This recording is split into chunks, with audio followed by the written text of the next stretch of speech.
नाजरीन, मशहूर यूट्यूबर रजब Bhatt social media के इनके बड़े चर्चे हैं। जहां पर एक तरफ चर्चे हैं, वहीं पे दूसरी तरफ जो है वो पर्चे भी सामने आ रहे हैं। जी हाँ, 376 का पर्चा हुआ है रजब भट्ट और उसके 5 दोस्त और हैं। मतलब टोटली 5 लोग हैं जिन पे जो है 376 का पर्चा कटवाया है आयशा जट नामी लड़की ने।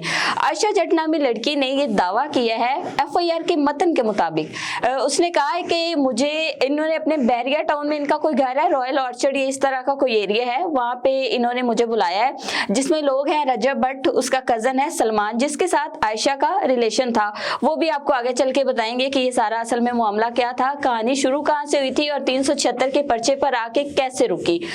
इन लोगों ने मुझे बुलाया है, कुछ वीडियोस थी, कुछ डाटा था या क्या वजह थी, वहां पे इन्होंने मुझे नशावर चीजें दी है, नशावर अद्वियात पिलाई है। उसके बाद जो है सलमान ने उसके साथ जो है आयशा जट के साथ रेप किया है और मोबाइल में जितना भी डाटा था वो डाटा भी इन्होंने सारा डल किया है। और उसके अलावा जो है ये 5 लोगों को उसने इस 376 की FIR में नामजद किया है। अब ये कहानी आज से 2 साल पहले शुरू हुई थी कि आयशा जट नामी इस लड़की का जो है वो सलमान यानी कि जो रजब भट्ट का कजन है उसके साथ जो है वो सोशल मीडिया पे आपस में एक दूसरे के साथ आज से 2 साल पहले ये कोलैब करते हैं। वो भी टिकटॉकर है और वो भी सोशल मीडिया एक्टिविस्ट है। और उसके बाद जो है इनकी दोस्ती से ये मामला स्टार्ट होता है और दोस्ती जो है जैसे आजकल सोशल मीडिया पे ताल्लुकात रिलेशनशिप चल रहे हैं, उसके बाद जो है ये आपस में एक दूसरे से मिलते हैं, ऊपर रिलेशनशिप में आते हैं। उसके बाद आपने देखा कि रजब भट्ट की शादी हुई। वो शादी थी सोशल मीडिया पे जो लोगों ने बड़ी पसंद की और उस शादी को उतना ही जो है वो तनकीद का सामना करना पड़ा।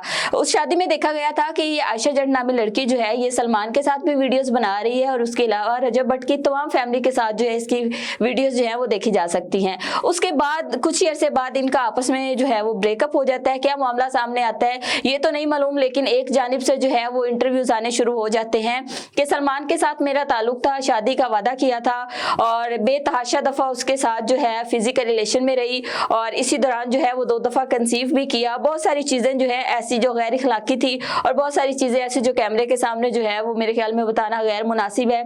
लेकिन बहुत सारे यूट्यूबर्स ने, बहुत सारे लोगों ने जो है इस आयशा जट नामी लड़की का इंटरव्यू किया और उसने बड़ा बोल्ड इंटरव्यू दिया और उसमें सारी चीजें जो थी वो वाज़ेह जो है वो सामने रखी। उसके बाद दूसरी जानिब जब सलमान के इंटरव्यूज तो आए लेकिन कम आयशा के निस्बत।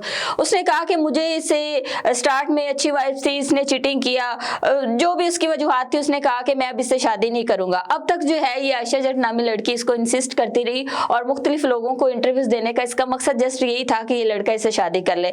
इन द एंड जब इसको कोई चीज नजर नहीं आ रही थी और पहले इंटरव्यूज में देखा जा सकता है कि इसने कहा कि रजब भट्ट जो है वो मेरे भाई बने हुए हैं और रजब भट्ट का हमारे मामले से जो है वो कोई लेना देना नहीं।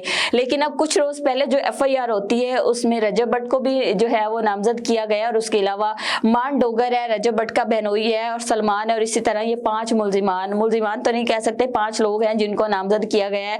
दोनों तरफ से जो है इस वक्त देखा जा सकता है कि दोनों तरफ से बड़ी लफ्जों की शोलाबारी चल रही है और उसके अलावा दोनों तरफ से जो है वो तगड़े वकील है। एक जानिब बिलाल साहब है और दूसरी जानिब जो लॉयर है वो भी सोशल मीडिया पे काफी एक्टिव नजर आते हैं।